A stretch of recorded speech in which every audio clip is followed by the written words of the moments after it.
Hello everybody. Thank you for coming to our lunchtime lecture on ageing and caring in a globalised world. I'm Claudia Cooper. I'm a professor of old age psychiatry in the Division of Psychiatry, and I'm delighted to introduce your speakers, who I think are known to many of you. Alex Burton is an early career researcher and programme manager of NIDAS in the Division of Psychiatry, and Kartikeya Tripathi is a lecturer in the Jill Dando Institute of Crime Science. And we have been collaborating for the past couple of years on a series of studies, and what you're going to hear about today is two qualitative studies, one in India and one in the UK, that we thought were complementary and together told an interesting story. And they're both qualitative studies involving interviews that were done by Alex and Kartikeya, so you're hearing firsthand about them. And we felt that together they tell something of a story about the challenges to the world of globalisation. The challenge perhaps for people who are left behind when migration occurs and the younger generation move away, and the challenge of moving to and ageing in a country such as the UK, in which perhaps the health and social care services are not always as culturally competent as they should be. So over to Alex. Thank you. Okay, thank you, Claudia. So I'm going to present some findings from qualitative interviews with South Asian family carers of relatives caring for a relative living with dementia at home. This was part of an embedded study which was looking at a wider issue around how we support independence at home for people living with dementia. And we had an MSc student who studied with us who was particularly interested in looking at the South Asian perspective. So we oversampled this population and really looked at their particular experiences as well. And by England, we actually mean in London and Bradford. Those were our two study sites for carrying out the interviews.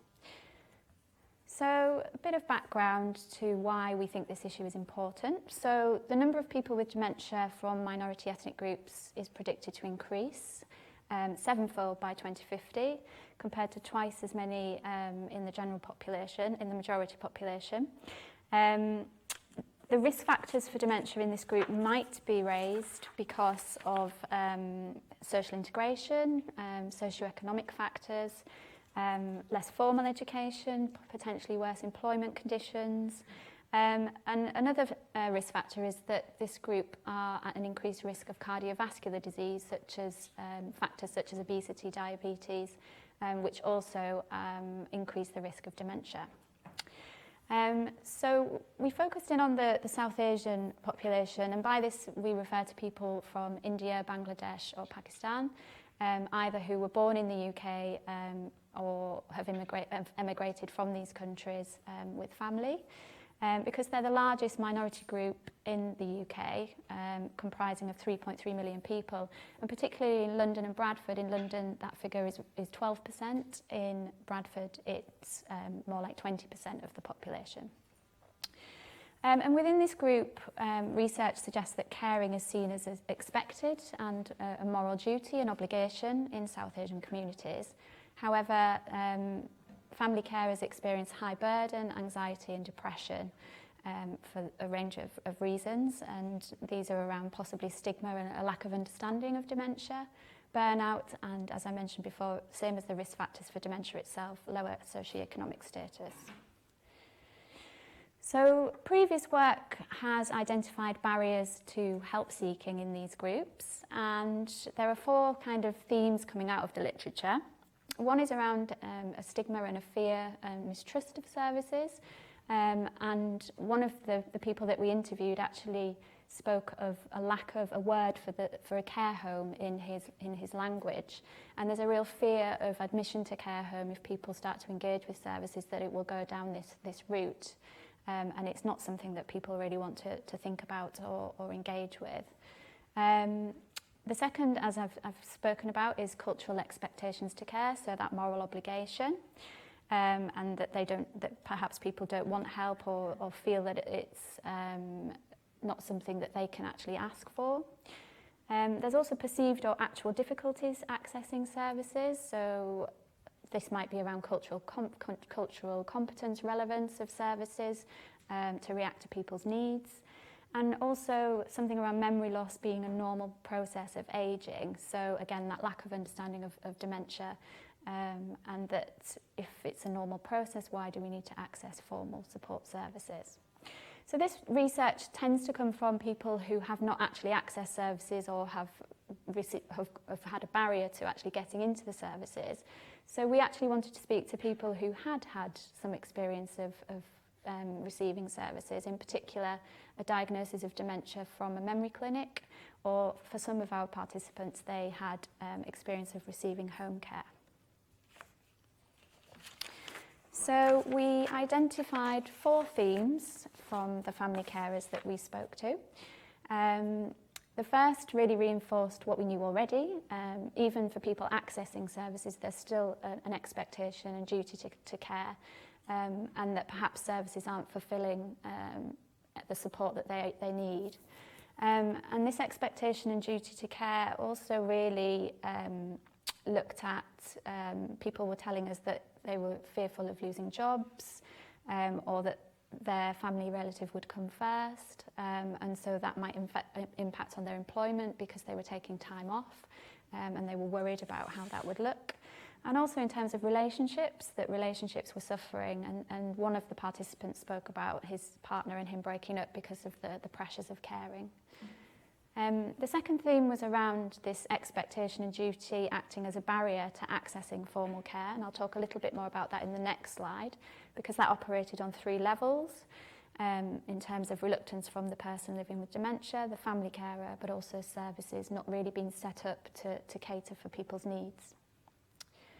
There was also a perception or experiences of culturally insensitive care. So the quote here is from a daughter of somebody living with dementia, who she really struggled to get somebody that could speak the same language as her mother, and that was really important for her mother to be able to converse and speak to the people in her own language. And then the final theme was that a lot of our family carers talked about accessing support from informal social networks. So the extended family, but also in a number of cases, neighbours, friends, the wider community, to sort of fill the gap in terms of service access.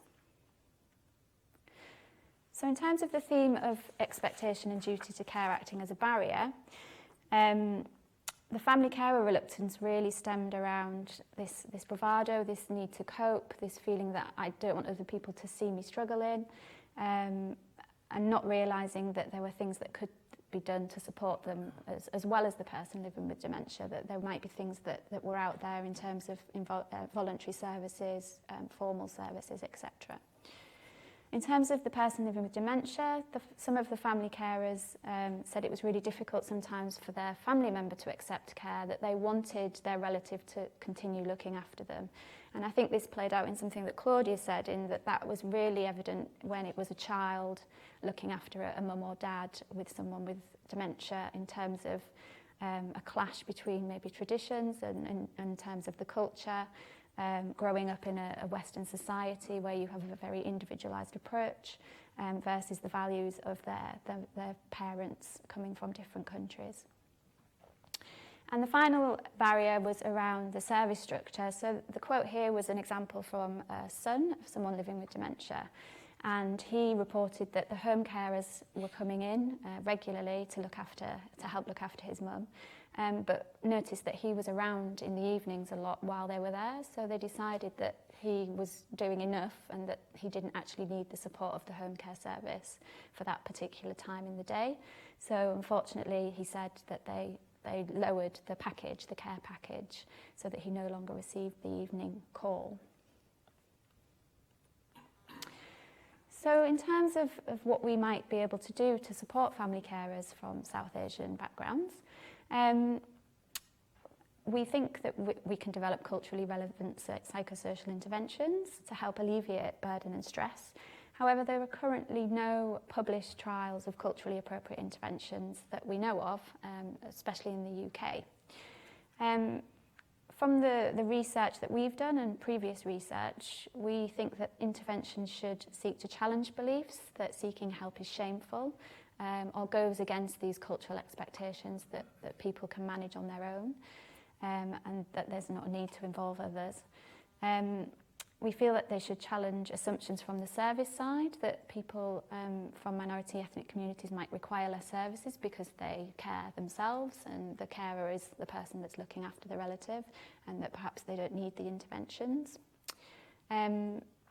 We also think, obviously, that services should be culturally appropriate, that they should consider language needs, anything to do with the person's culture and tradition, and also to involve the wider social network. So I think often we think of a person living with dementia and a key caregiver or a key relative and next of kin, but it might be that services need to think of a more broader network when they're working with people with dementia from South Asian communities.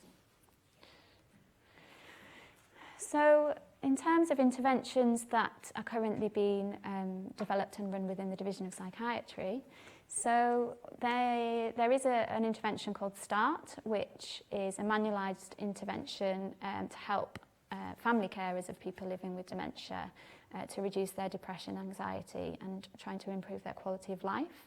So this intervention has been trialled in the general population and was led by Jill Livingston and her team. And it was found to be very effective, and it's been used widely within the NHS now.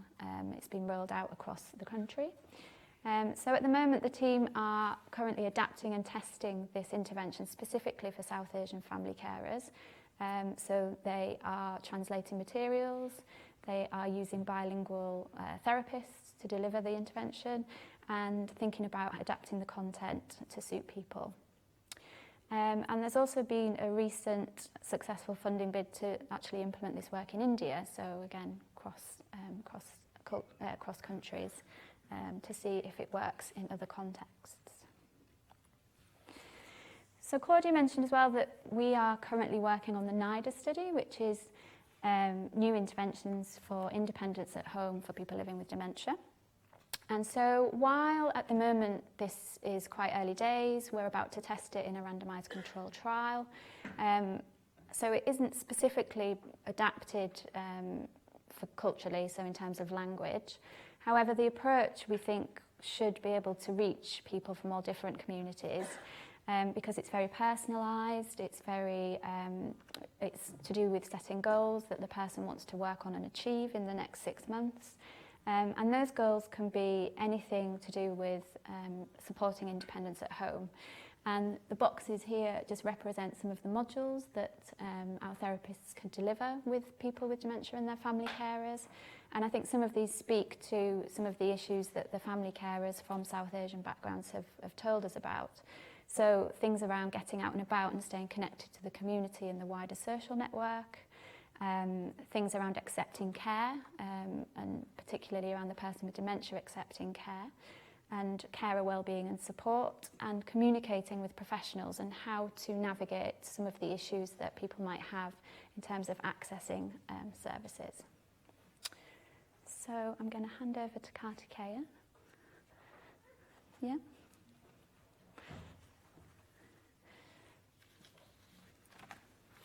Thank you, Alex. Okay. Hi, good afternoon. My name is Dr. Kartikeya Tripathi, and I'm a lecturer at the Department of Security and Crime Science here at UCL.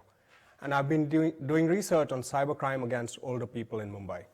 So you can imagine how I feel when I know that my dad has a diary like this, where he stores all his sensitive personal information, his usernames and passwords.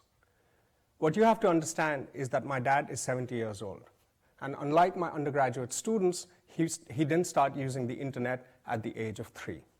So he uses a physical diary in order to hold all his usernames and passwords for sensitive sites such as banking, online shopping, his emails, and his social media.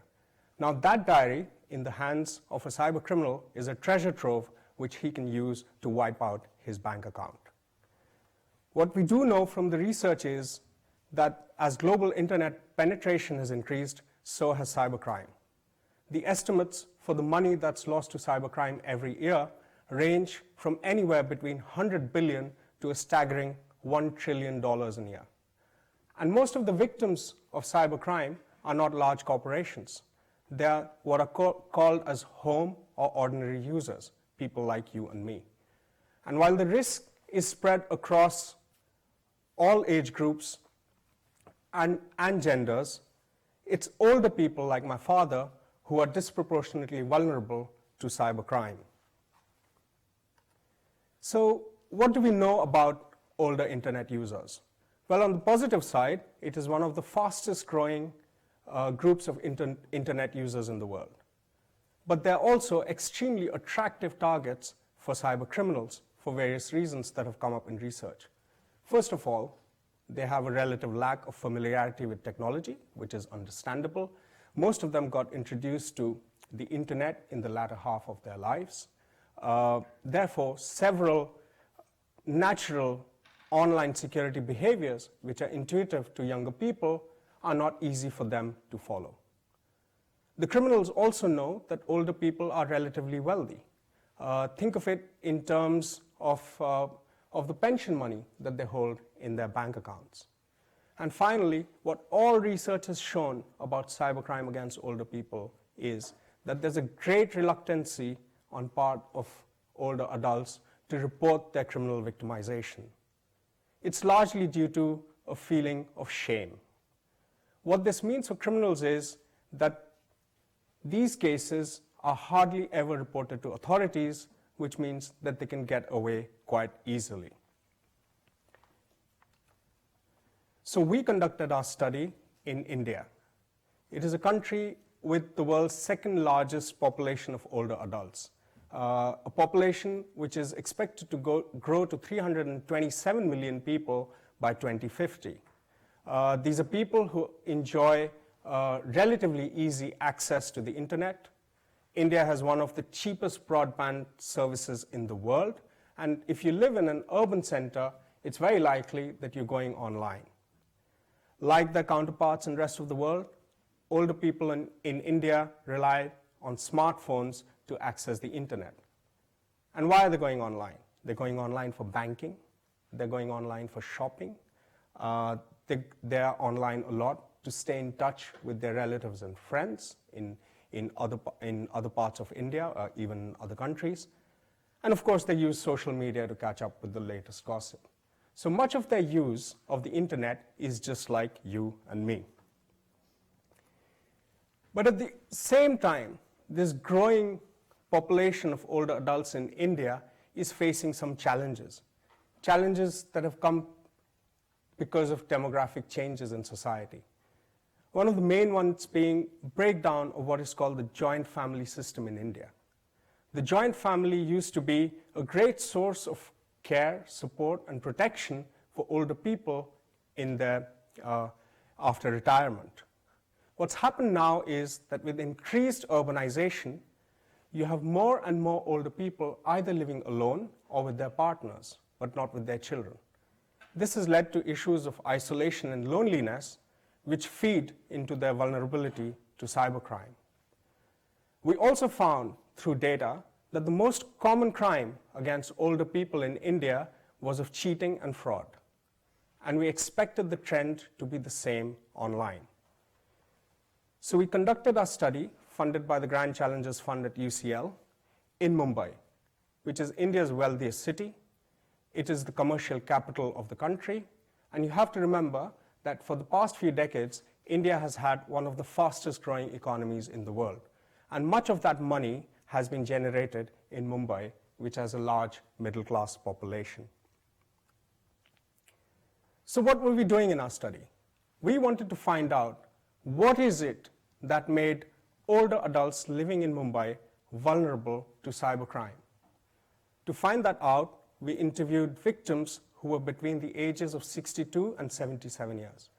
We found that these people had been victims of all sorts of cybercrimes.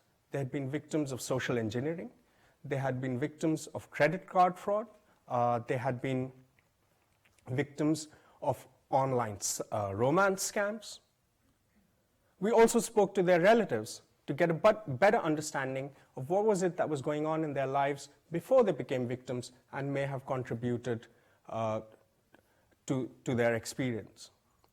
We also spoke to a set of experts, which included detectives who had investigated these cases, lawyers who had represented the victims in court in order to win some compensation from the institutions which had failed them. We spoke to senior management executive of banks to try and understand were there any shortcomings in the banking protocols which made these people fall victims to crime. And we spoke to activists who fight for the rights of older people in India in order to get them better protection in a changing society. So our findings were very interesting. First of all, we found out that a major contributory factor to their victimization was lack of proximal family support. We were surprised to know that a majority of the victims who we interviewed had their children living abroad. So their children had immigrated after receiving education to developed countries in order to find better jobs, which left their parents living alone in Mumbai.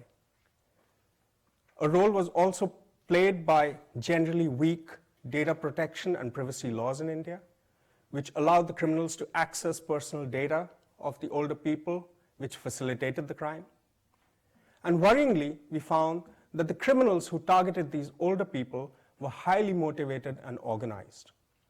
There was evidence of specialist gangs which target only older people, knowing that their behavior online will be less secure than a younger person.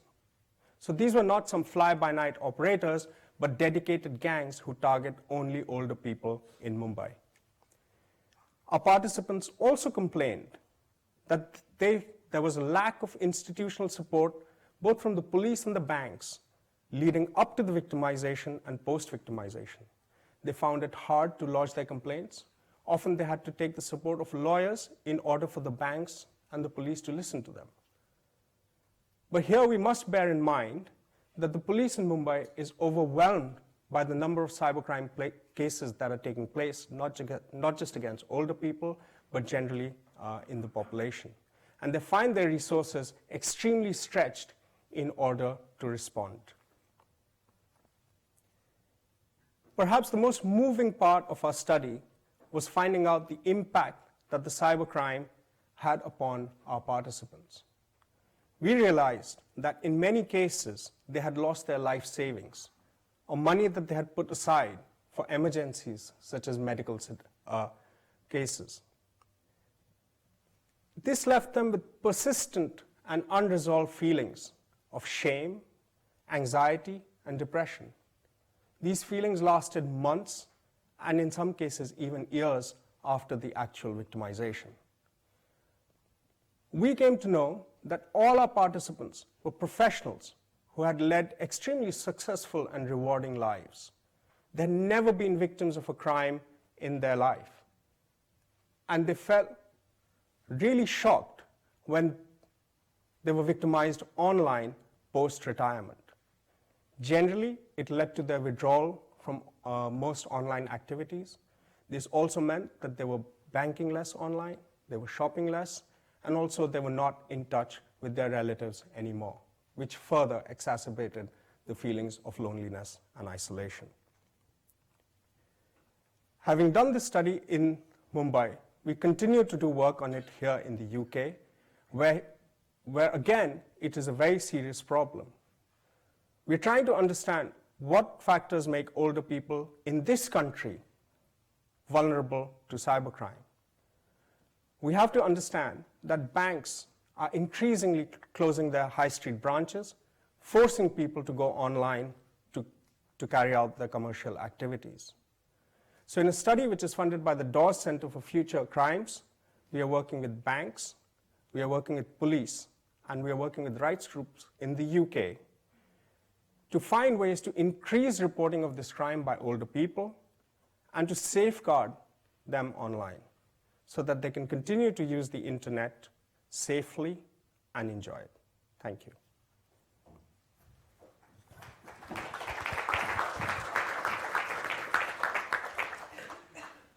Thank you very much. Right, now, hopefully you have some questions to ask Alex and Kartikeya. If you do, the mic will come to you. Yeah, and I have remembered to say, don't start talking until the mic has arrived. Does anybody have a question? Okay. Well, Kartikeya, the last slide is very interesting, isn't it? Because that's about the work that is going on. And you're right at the beginning of that. Do you want to say a little bit more about your methods and what you're doing? Absolutely. So we're starting with the scoping study, where we're trying to find out what exists in the literature to help us understand the factors which make older people vulnerable to cybercrime. And I've been speaking to police officers, to people who work in NGOs, and people who've been victims of cybercrime. And we've come across some shocking details. For example, the police found that there was a suckers list of 160,000 people here in the UK, which was passed around international gangs. And these included names, addresses, and emails of older people who have already fallen victim to a cybercrime. So once this list is passed around different gangs, what started happening was that the people who were on these lists started getting tons and tons of mail, lots of spam. And you have to understand that it is hard for people of a certain age to understand what's going online. It cluttered their inbox, so they started missing emails from their friends and family. So the idea we're getting is that it is a serious problem. Often large amounts of money are lost by victims, but we see the same trend. The victims blame themselves. They have a feeling of shame. They do not want to report it. There's a feeling of having done something wrong in their old age, which they do not want to talk about to relatives and not at all to the authorities. So the amount of crime that takes place may be vastly underreported, and that's where we are. Thank you. Oh, there we are. That has inspired lots of people. Right. Who should we go to this gentleman first here, as you're near? Just want to go towards your study because it's very interesting, and especially coming from a cultural kind of aspect as to how would you try to encourage like the elderly to be like aware and educated, and also how would you try to approach them in like educated them, because like you said in your lecture about they would feel shame. So how would you try to approach it and try to negate that shame? How rights groups are approaching this? So that's my question.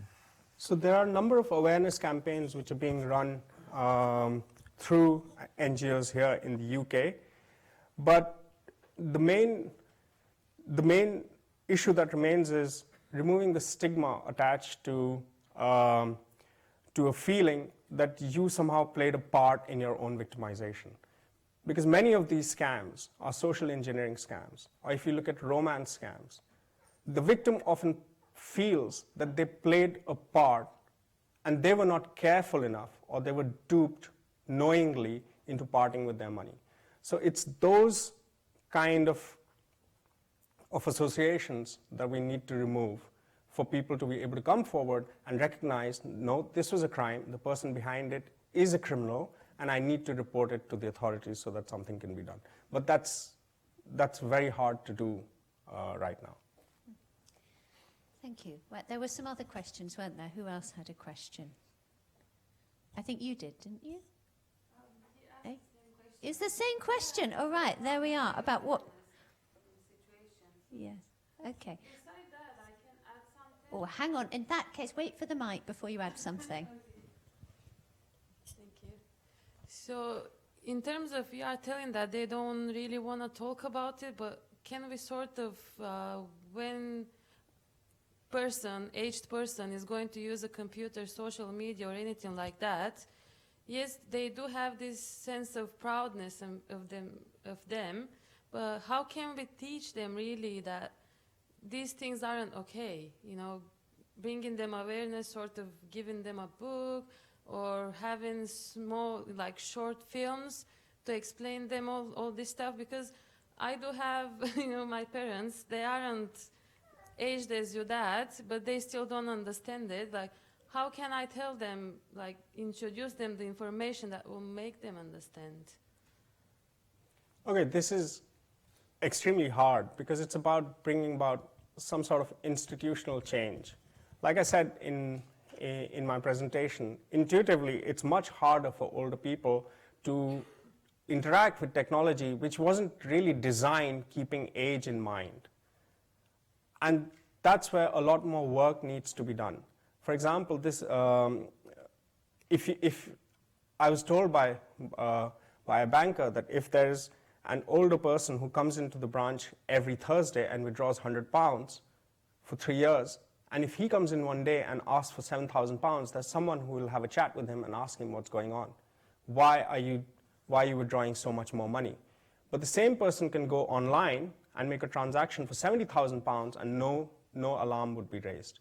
So those are the sort of areas in which we need to start thinking and recognize that older people are a group which needs greater care and protection online, and redesign those systems. Okay, any other questions? Or yes. Thank you. My question's for the first speaker. I'm sorry, I've forgotten your name. Alex. I'm caring for a 70-year-old retired GP father with Alzheimer's, and I have some questions sort of deriving from my own experience, but I might put those to you separately later. I wonder if there is, I mean, you talked about some of the culturally specific attitudes on behalf of what do we call them? Clients, patients, the elderly people being cared for.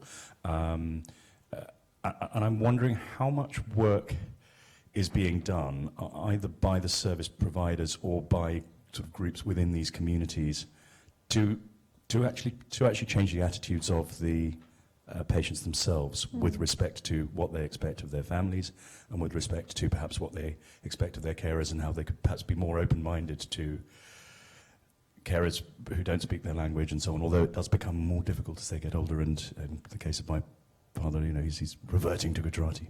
I think the answer is we don't really know, do we, how much is being done to actually speak to the person with dementia and challenge those attitudes. And I think one of the issues as well is that often people present at a much later stage in their journey of being diagnosed with dementia.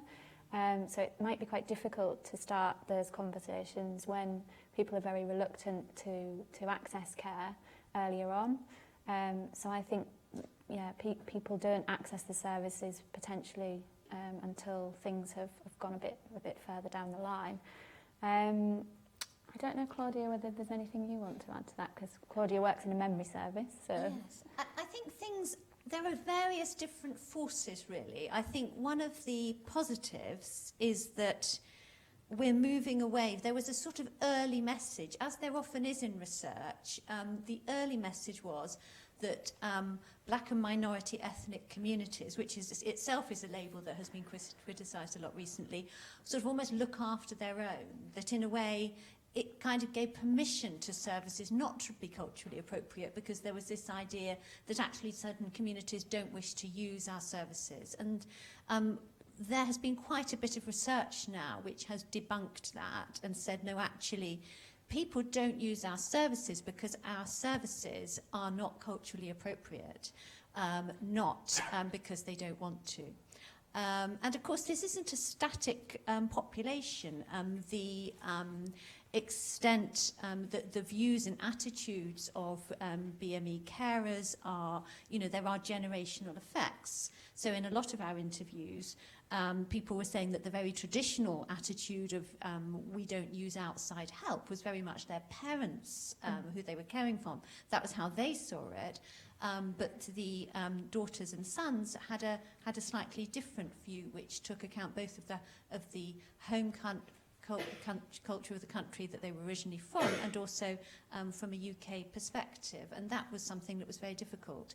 I think one of the forces that's perhaps shifting against us in this is austerity, because certainly some of the examples that we uncovered in this research, essentially, if people are reluctant to have help in the cash-strapped world where we are, sometimes the move is too quickly towards, what a lovely baby. I've been...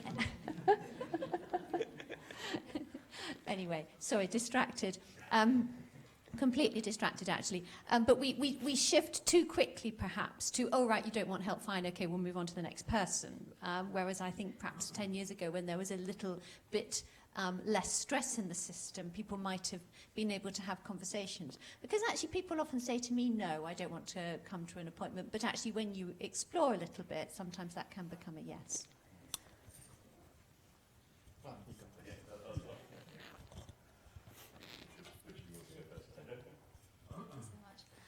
Hi, first of all, I just want to say that was a great talk, found it really interesting. My question is for Alex. You mentioned how there would be a culturally relevant intervention. My question to you is, how do you exactly define a culturally relevant intervention? And how do you seek to change the attitudes and opinions of the people who are obviously going to benefit from this, who are rigid in their mindset that actually mental health interventions or any kind of care of any kind is simply against their way of living? How do you go about changing it? Because I feel like a lot of people talk about making care accessible for BME people, but I feel like that there are no plans, there's no substance behind it. So how would you actually go about implementing a culturally relevant intervention? Well, I think the first thing that we need to do is try and speak to those people directly, as we've done in this study, and find out, what are the issues, what things do these interventions need to take into account, and really use that information going forward. I think we probably need to work more with voluntary sector organisations and organisations that are more community-based, to try and put the messages in there about the importance of seeking help. I think obviously there are key things that we can look at in terms of advertising this through GP practices, for example, or perhaps for services that people may more readily access. So I think going to a GP would be more acceptable, for example, than perhaps seeing a psychiatrist or going to a memory service in itself. So there could be things that we could do within more primary care, the voluntary sector, as I say, and yeah, really just consulting everybody to try and work out what these barriers are. Does that answer your question? Yeah.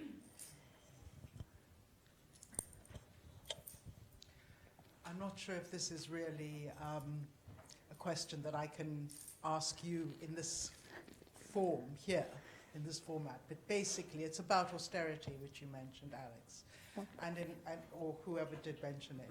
But there's such an issue really, I think, as well about the culture in services, which seems to me, certainly when I've tried to access them for an elderly parent, set up to make so many hoops to jump through, to make it so very difficult to access services, whatever your home culture is, that in itself, I think, is a huge issue that I think makes it sort of almost like a ripple effect of at each level of difficulty in an individual person's life, there's another hoop to jump over and another and another and another. And I think a lot of people just would give up, especially if they do have any kind of backing at home, because it seems insuperable. Yes, I think this is one of the most stressful things for carers. I was a carer for 5 years for my late wife, and one of the most stressful things for me was finding the right care services. I mean, I looked after her a lot of the time, but I had an agency coming sometimes during the day, and sometimes, the carer would arrive and, You know, you go out and be somewhere and they'd phone you up and say the carer can't cope, you know, will you come back? And then I tried to put her in a care home, and you know, sometimes there would be a place in the care home and you take her along, and then, you know, when they saw how difficult she was, the care home place would be quietly withdrawn. You know, this is a big stress, I think, on carers, finding the right services. That's something we should say. Okay, thank you. And in fact, within the NIDAS study, we are at the moment developing an intervention, a training and support intervention for home carers to support them in managing clients with dementia. And I think there are some very key issues which between you have referred to.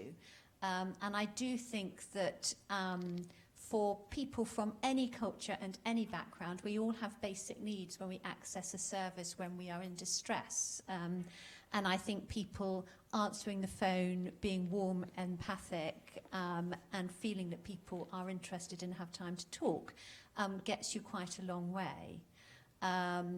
But beyond that, I think there is a role then for giving people some guidance about what is culturally competent. And the reason behind the qualitative work we've done is to begin to talk to people about what feels culturally competent and what clearly does not. And there were some very striking examples in the work that we're learning from.